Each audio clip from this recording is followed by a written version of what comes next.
Hello guys and welcome back to tuts in Hindi. और आज हम सीखने वाले हैं ऊप कंसेप्ट के बारे में। अब इस कंसेप्ट को सीखने से पहले मैं आपको एक चीज़ बताना चाहता हूँ। ये कंसेप्ट काफ़ी बदनाम है इंडिया में, जैसे कि मैंने देखा है और सुना है कि काफ़ी सारे लोग बोलते हैं मुझे ये बिल्कुल समझ में नहीं आता, बिल्कुल समझ में नहीं आता, बिल्कुल समझ में नहीं आता। इसका सबसे बड़ा रीज़न ये है क्योंकि आपने कभी ट्राई नहीं किया। जब आप ट्राई करेंगे तो आपको समझ में आएगा। तो मेरी आपसे रिक्वेस्ट है कि आप इस कंसेप्ट को ट्राई करें, तभी आपको समझ में आने वाला है। इस कंसेप्ट की दूसरी चीज़, इसमें बहुत सारी चीज़ें होती हैं लेकिन जो सिर्फ दो इंपॉर्टेंट होती हैं हम सिर्फ वही पढ़ने वाले हैं। आगे भी हम बहुत सारी चीज़ें पढ़ेंगे, लेकिन जो दो इंपॉर्टेंट चीज़ है जिसके बिना ये कंसेप्ट बिल्कुल नहीं है, हम सिर्फ वही पढ़ने वाले हैं आज के इस वीडियो में। तो चलिए हम स्टार्ट करते हैं। सबसे पहले इसकी फुल फॉर्म जो होता है, ऊप का फुल फॉर्म होता है ऑब्जेक्ट ओरिएंटेड प्रोग्रामिंग। इसका मतलब आप जैसे ही समझ सकते हैं, ऑब्जेक्ट ओरिएंटेड प्रोग्रामिंग मतलब ऑब्जेक्ट पे ओरिएंटेड है हमारी पूरी प्रोग्रामिंग। मैंने इसकी और सिंपल डेफिनेशन लिखी, रिवॉल्व्स अराउंड ऑब्जेक्ट। मतलब एक ही चीज़ है कि हम ऑब्जेक्ट पे ओरिएंटेड हैं या फिर हम ऑब्जेक्ट के इर्द गिर्द ही घूमने वाले हैं, हम कहीं और नहीं जाने वाले। तो ये सबसे बड़ी चीज़ है कि ऑब्जेक्ट ओरिएंटेड प्रोग्रामिंग की हम जब भी बात करेंगे तो हम एक ऑब्जेक्ट की बात करेंगे। फिर हमारे पास पहली इंपॉर्टेंट चीज़ इस कंसेप्ट की, वो है क्लास। क्लास एक तरीके से हम बोलें तो कलेक्शन ऑफ ऑब्जेक्ट्स होता है। अभी के लिए आप सिर्फ इतना याद रखिए कि कलेक्शन ऑफ ऑब्जेक्ट्स होता है। जब हम ऑब्जेक्ट समझेंगे तो आपको क्लास भी समझ में आ जाएगा। तो एक तरीके से सुपर सेट होता है और कलेक्शन ऑफ ऑब्जेक्ट्स होता है जिसकी सिमिलर बिहेवियर, सिर्फ सिमिलर प्रॉपर्टीज़ होती हैं। तो एक तरीके से जैसे हम मान लें कोई भी ऑब्जेक्ट है, तो उन ऑब्जेक्ट्स की जो, जैसे कोई पर्टिकुलर ऑब्जेक्ट की कोई पर्टिकुलर प्रॉपर्टी है और वो वैसी 10 ऑब्जेक्ट्स की सिमिलर प्रॉपर्टीज़ हैं, तो हम उनके कलेक्शन को कहेंगे क्लास। फिर हमारे पास एक ऑब्जेक्ट आता है, तो जैसे कि हमने एक एग्जांपल लिया था, हमारे पास जो 10 ऑब्जेक्ट्स हैं जिनकी सिमिलर प्रॉपर्टीज़ है, अगर उसमें से हम एक ऑब्जेक्ट निकाल लें ऑब्वियसली तो वो एक ऑब्जेक्ट बन जाएगा। तो वो जो सिंगल ऑब्जेक्ट है हम उसे एक ऑब्जेक्ट बोलते हैं। तो हमारा ऑब्जेक्ट पार्ट होता है क्लास का, लेकिन उसकी खुद की प्रॉपर्टीज़ होती हैं, लेकिन वो एक पार्ट होता है क्लास का। तो चलिए अब हम डिटेल्ड एक्सप्लेनेशन में समझते हैं इसका मतलब क्या हुआ। आप देखिए, एक ह्यूमन बीइंग एक क्लास है। क्योंकि एक क्लास इसलिए क्योंकि इनकी जो भी ह्यूमन बीइंग्स हैं सबकी सिमिलर प्रॉपर्टीज़ हैं। मैंने एग्जांपल के लिए gender, name, age, date of birth. लेकिन मैं अगर यहाँ पे आपकी बात करता हूँ, आप राइट हैंड साइड पे देखिए तो आपका एक नाम है, आपकी एज है, आपकी डेट ऑफ बर्थ है और आपका जेंडर है। तो अगर मैं सिर्फ आपकी बात करता हूँ तो आप हमारे इस प्रोग्रामिंग कंसेप्ट में ऑब्जेक्ट हुए। लेकिन मैं आप जैसे सारे ह्यूमन बींग्स की बात करता हूँ तो ह्यूमन बींग्स हमारी क्लास होती है। मैं इसे और अच्छे से एक्सप्लेन करना चाहता हूँ। अगर आप, मैंने जैसे आपको पहले बताया था कि अगर हम सारे ऑब्जेक्ट्स, जैसे आप हैं, आपके बहुत सारे दोस्त हुए, अगर उन सबको हम एक साथ खड़ा कर दें तो हमें एक ह्यूमन बीइंग क्लास बन जाएगी, क्योंकि सबकी एक सिमिलर प्रॉपर्टीज़ हैं। उनका एक नाम है, उनकी एक एज है, उनकी एक डेट ऑफ बर्थ है, उनका एक जेंडर है पर्टिकुलर। लेकिन अगर उसमें से हम किसी भी एक बंदे को उठा लें और उसकी जब हम प्रॉपर्टीज़ देखेंगे, फॉर एग्जांपल उसका खुद का एक नाम होगा, एज होगी, डेट ऑफ बर्थ होगा और जेंडर होगा, तो उस पर्टिकुलर इंसान को हम बोलेंगे, वो एक तरह पर्टिकुलर इंसान को हम प्रोग्रामिंग कंसेप्ट में बोलेंगे ऑब्जेक्ट। लेकिन अगर उसे हम उस सारे झुंड में रख देंगे तो उन सबको मिला के हम क्लास बोलेंगे। तो डिफरेंस बिल्कुल भी नहीं है। क्लास होती है कलेक्शन ऑफ ऑब्जेक्ट्स जिनकी सिमिलर प्रॉपर्टीज़ होती है, और उसी क्लास का एक ऑब्जेक्ट जिसकी कुछ प्रॉपर्टी होती है, उस सिंगल पार्ट को हम ऑब्जेक्ट बोलते हैं। तो चलिए अब हम कोड करके देखते हैं, समझने की कोशिश करते हैं इसका मतलब क्या होता है।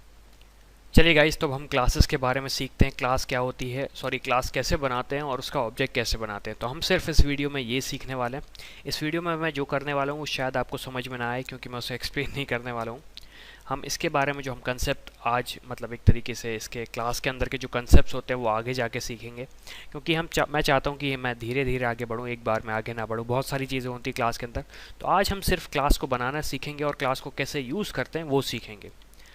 तो हम यहाँ पे बनाते हैं एक तरीके से, क्योंकि हम क्लास बना रहे हैं। सबसे पहले एक चीज़ मैं आपको बता दूँ, हमने अभी तक जितनी भी कोडिंग करी हमने क्लास के अंदर ही करी, लेकिन हमने क्लास की तरह उसे कोडिंग नहीं किया, हमने प्रोसीजरल वे में उसे कोड किया। प्रोसीजरल वे मतलब टॉप डाउन अप्रोच। लेकिन ऑब्जेक्ट ओरिएंटेड का जो अप्रोच है वो होता है बॉटम टू अप, मतलब नीचे से ऊपर जो, और प्रोसीजरल का होता है ऊपर से नीचे।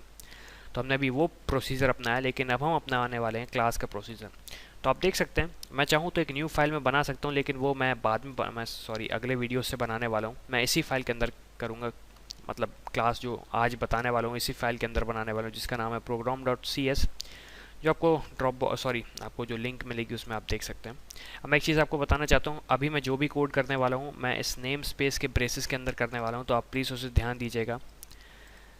हो सकता है कि आप उसे मिस कर दें, लेकिन मैं आपको एक चीज़ बताना चाह रहा हूँ कि मैं जो भी कोडिंग करने वाला हूँ वो इस ब्रेस के ऊपर करने वाला हूँ, इसके आगे आगे नहीं करने वाला हूँ। तो अब हम सबसे पहले क्लास बनाते हैं। क्लास ह्यूमन बीइंग, हमने एक क्लास बनाई। ये होता है सिंपल क्लास बनाना। आप देख सकते हैं हमारी क्लास बन चुकी है, काफ़ी सिंपल है क्लास बनाना। अब इसके अंदर की जो कोडिंग है वो हम करते हैं। आज के लिए हम सिर्फ हेलो वर्ल्ड का प्रोग्राम बना रहे हैं इस क्लास वाला, तो हम एक सिंपल प्रोग्राम बनाएंगे। शायद ये आपको समझ में ना आए मैं क्या कर रहा हूँ, लेकिन नहीं आएगा तो कोई बात नहीं, हम इससे आगे सीखेंगे होता क्या है ये। मैं लिखूँगा public hello world, public void, मैंने हेलो वर्ल्ड लिखा और मैंने लिखा console dot right line hello from class.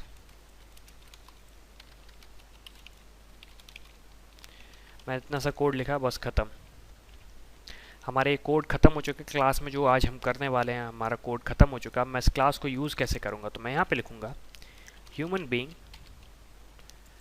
HB। अब मैं इसका एक ऑब्जेक्ट बना रहा हूँ, न्यू ह्यूमन बीइंग, और मैंने यहाँ पे लिखा है HB dot hello world.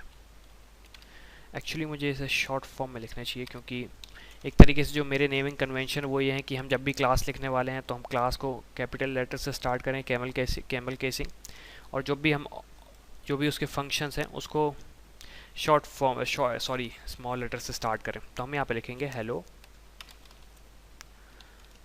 World. हमने इसे कंप्लीट किया, ये हमारा सिर्फ क्लास का कोड हुआ। तो आप देख सकते हैं हमने सिर्फ आज यहाँ पे ये कोड किया है और दो नई लाइन लिखी हैं ये। अब इसके बारे में मैं आगे बताऊंगा आपको, इस वीडियो में मैं नहीं बताना चाहता हूँ। अभी मैं सिर्फ इस कोड को रन करूँगा, शायद आपको समझ में ना आए क्या हुआ, लेकिन कोई बात नहीं, हम आगे और जानेंगे। तो मैं इसे रन करने वाला हूँ और आप देख सकते हैं यहाँ पे लिखा आ रहा है hello from class human being. तो आप देख सकते हैं हमारा जो कोड है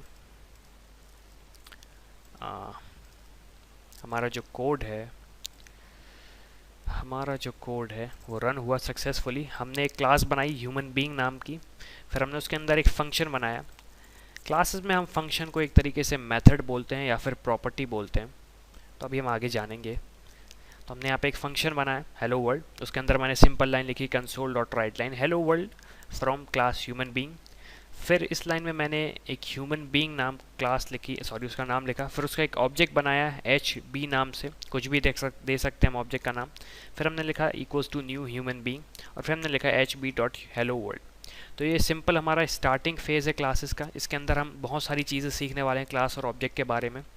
तो thank you guys for watching and see you in the next video.